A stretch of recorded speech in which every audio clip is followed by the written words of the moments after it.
we're back to some Cinderella vibes because now we get to play princess, which who doesn't love to play Yeah. princess, So fun. right? So Shara goes from like a dungeon. So we went from the tower to like a Cinderella room to the dungeon, and now we're back to an actual Cinderella suite.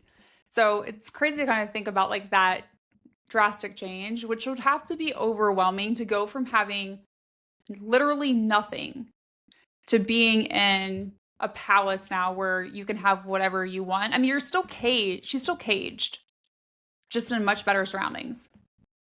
It's a nicer cage. Nicer cage. Gilded cage. Yes, a gilded cage.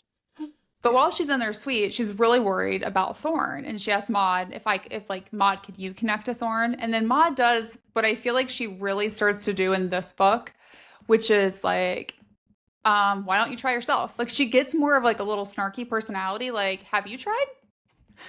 Or it's like when my kids will ask me a question sometimes, I'm like, did you think about that answer in your head first? Because you know that.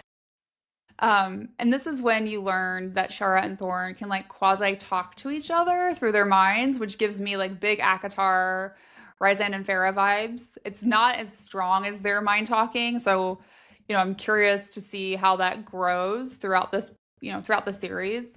But they Yeah. can Or they can even definitely mind talk.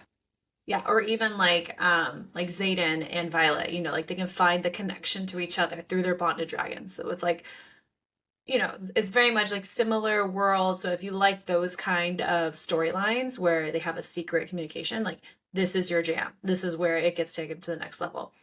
Um, and then we have Shara getting taken to meet the king in his private library, which also kind of gives me major like Throne of Glass vibes, where like, Aelin has to like go and meet with the king and be his champion, all that stuff.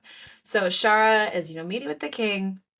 He seems initially to kind of be the opposite of the prince, because he is super nice and like warm and is grateful that Shara is going to help him and Talon. And at first, I think, wow, okay, the king's like a good dude. And he tells him how he's worried that Thorne is a danger and that Shara has to prove her loyalty to the king before he can even bring Thorne to the palace. And so again, you're like, okay, she has to prove herself.